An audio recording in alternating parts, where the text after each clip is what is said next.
girls, this is another tutorial. This is how we're going to create the in cloth. Now I'm listening to a little bit of Thelonious Monk, so let me turn the volume down just a little bit. I like to listen to music when I'm modeling. I don't like to listen to music very much when I'm animating.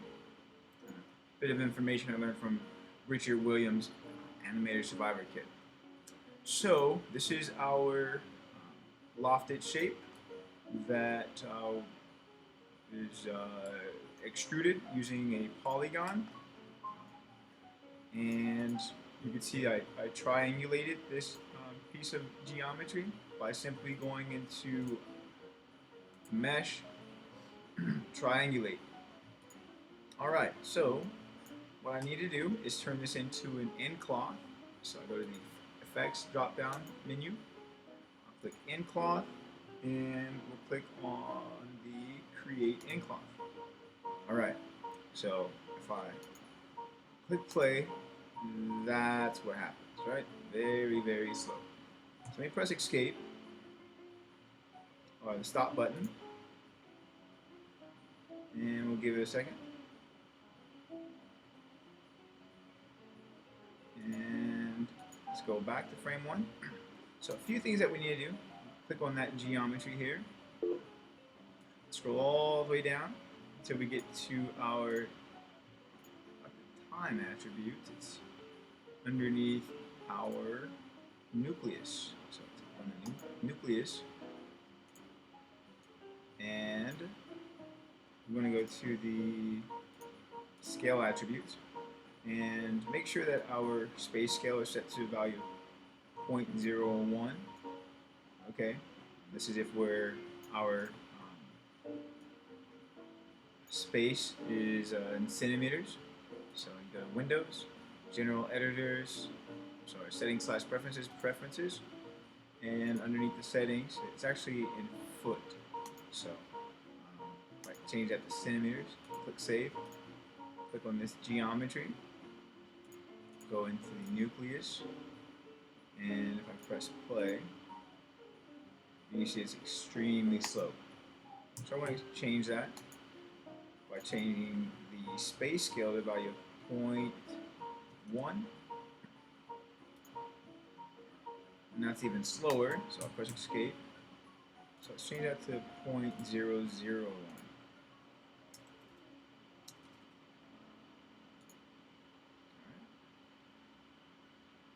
So we can see it's actually a little bit slower. It's because the geometry is really high. So let's go back. I don't think it changed it. So 001 and then return. Let's try that now. There you go. A little bit faster. Okay, let me press the stop button. Go back to frame 1. And what we need to do is right mouse click, vertex, highlight the top row of vertices, and we want to click on the constraint. Let's see here, the in constraint, and we want to click on transform constraint. Okay, so when we do that, now we'll notice that it's going to hold the geometry.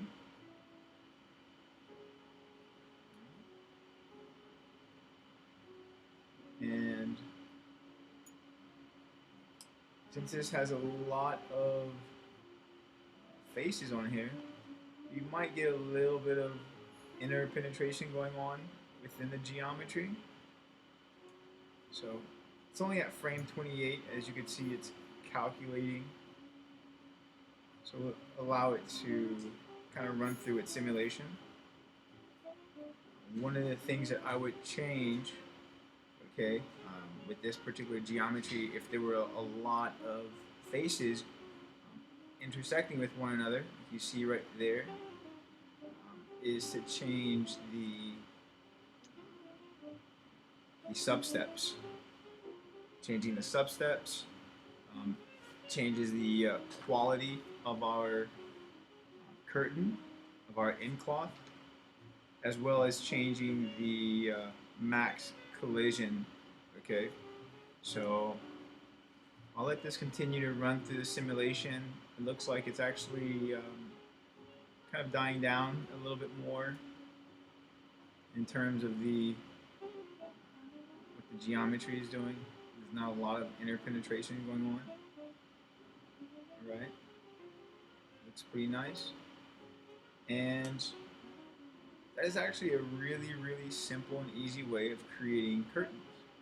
Right? Now, what you are noticing at the bottom of this geometry, it looks like, I don't know, like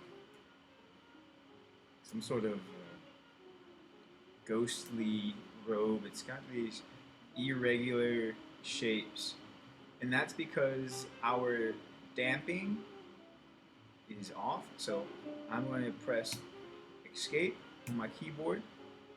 I'll go back to frame 1, and I'm going to click on the geometry. Go over here to our nucleus, and actually let's go to the in cloth shape.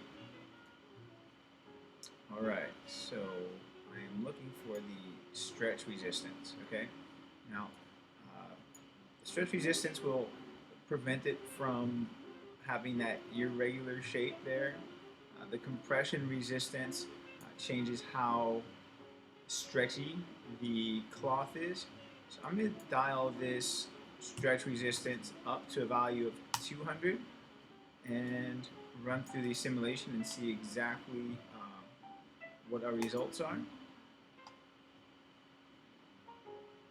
So you can see that it's not as springy as it was before.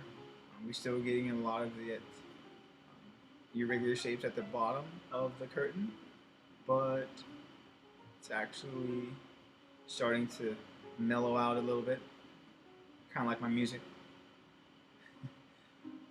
Alright, so I'll give it a few more seconds to run through the simulation. It's at frame 35. For really good results, sometimes you can run the animation to up to frame 200. If it's a really dynamic animation, you might have to run that cloth simulation up to as high as 500. So again, I'm still getting a little bit of the irregular shape at the bottom. It's not that big of a deal. It does look like it's torn fabric. So I'm going to stop the animation, the simulation one more time, just by pressing Escape or the Stop button. I'll go back to frame 1. I'll click on this geometry, and I'm going to increase the compression resistance to a value of 20 and run through the animation again. Hopefully we'll get something closer to what we're trying to achieve. And that goal that we're trying to achieve is not to get irregular shapes underneath the cloth. We don't want it to look like it's really worn out and tattered.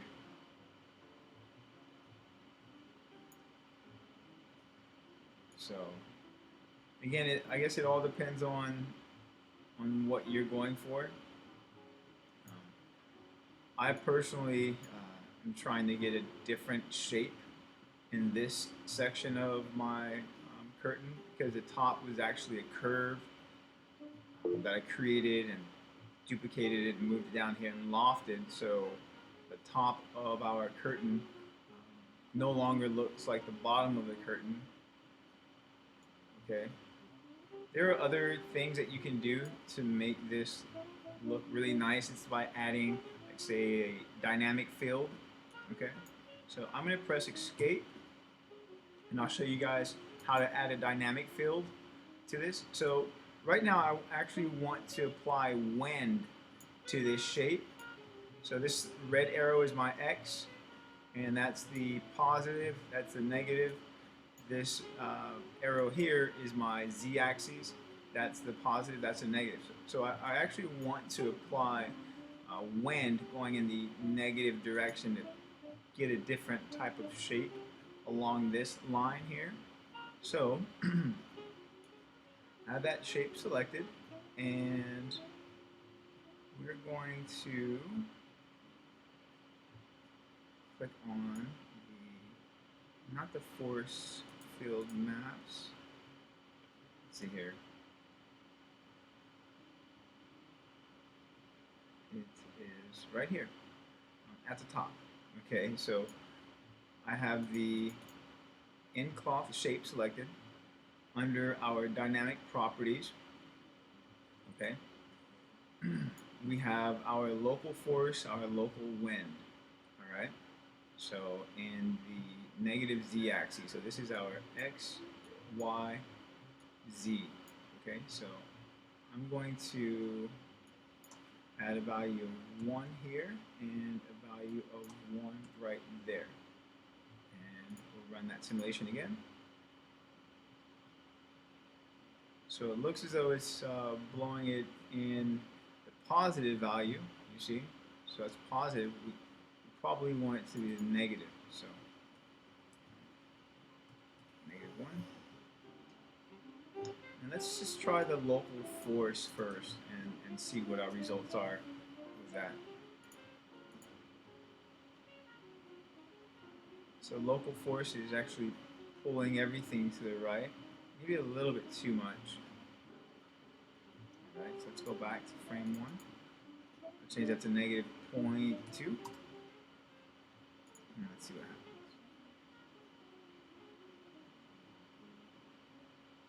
So yeah, we could see how it's changing the shape here. Okay. I want to just stop it real quick and see what the local wind does. Negative point. Let's try -0.5 and see what we get.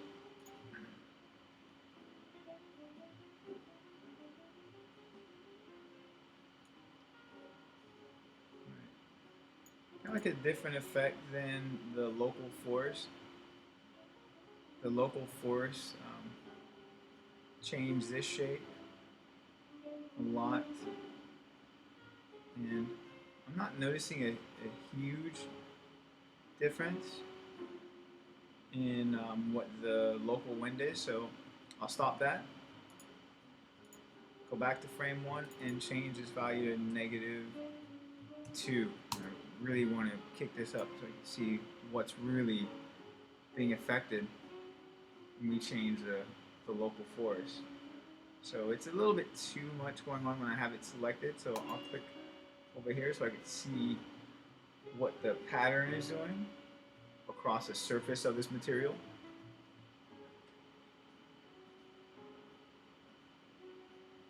So as it's running through the simulation, I guess you can see a little bit of the wind blowing across the surface of this shape. Like these tiny little ripples in the surface.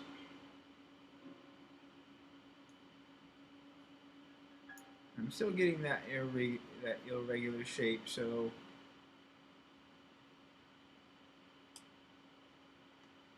let's do one more thing. I'll stop this. I'll change my local force to a value of -0.5, and I'm going to increase our compression resistance to a value of 40. I'll play this one more time.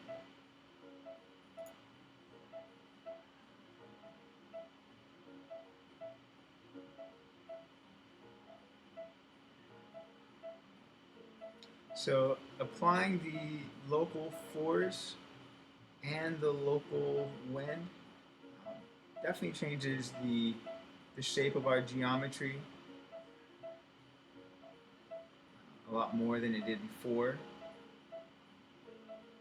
I'm not getting a whole lot of interpenetration of the geometry, but if you happen to get a lot of interpenetration of the geometry, like you see black faces every so often because the poly surface, the polygon geometry is intersecting with each other, I'll show you exactly where we need to go.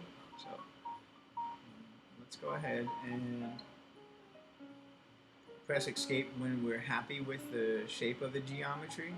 So I see how it's continuing to sway to the right, and I think that's because of the not so much of the force, but of the wind. The wind is continually blowing that shape left and right. So I'm just going to wait for it to stop moving to the right and come back to this resting position. And then let's go ahead and press escape. Alright. And so if I click on this geometry, we're going to scroll down and go to our nucleus.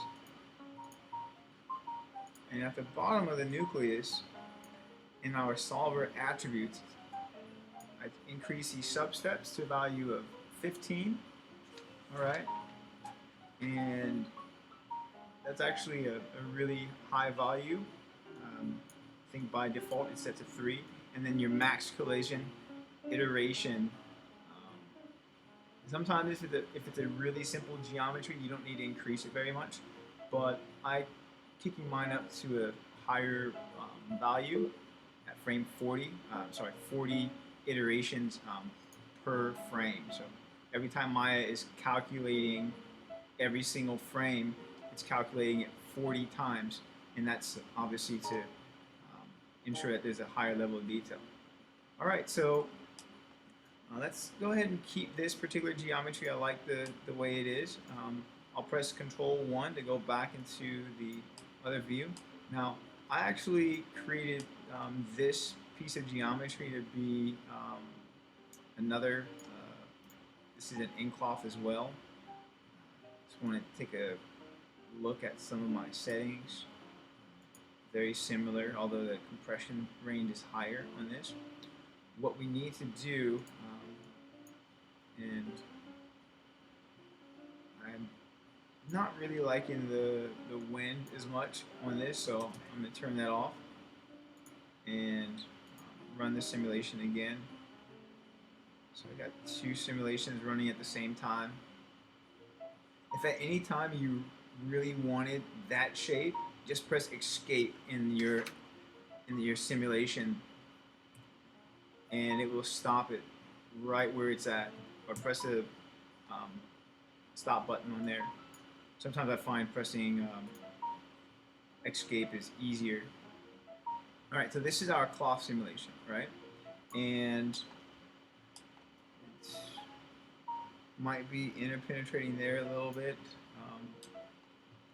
Not that noticeable. It could also be a few other things as well. So I'll play it again. I'll let it run through, just because I don't want to see that my texture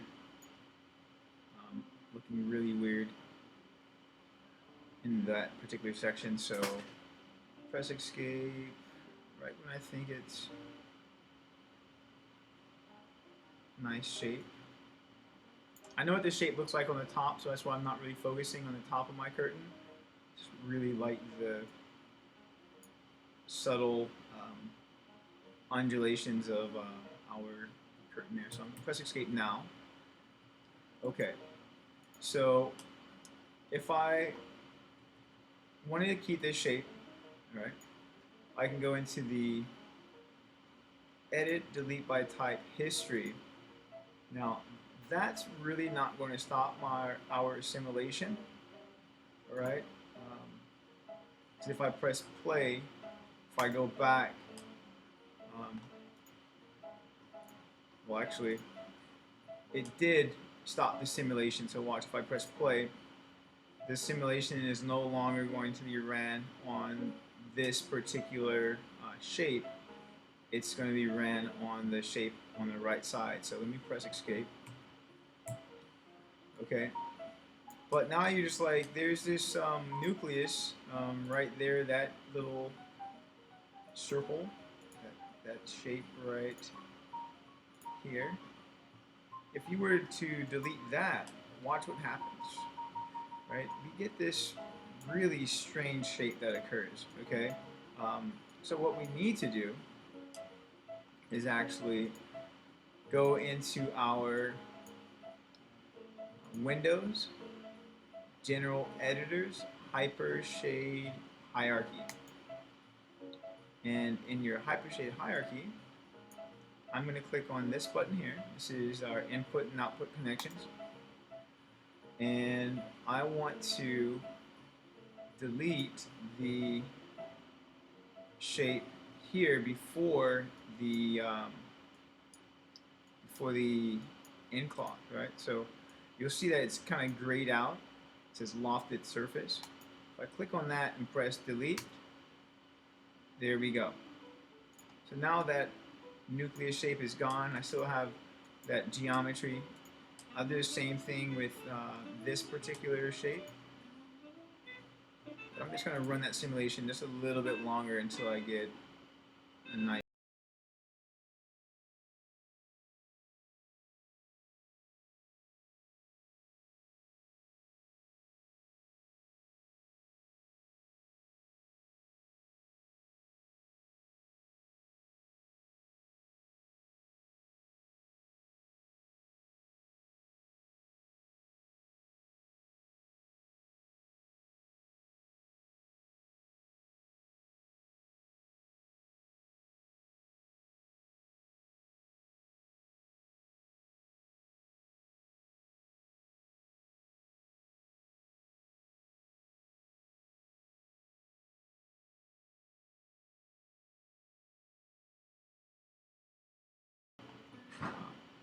curtains.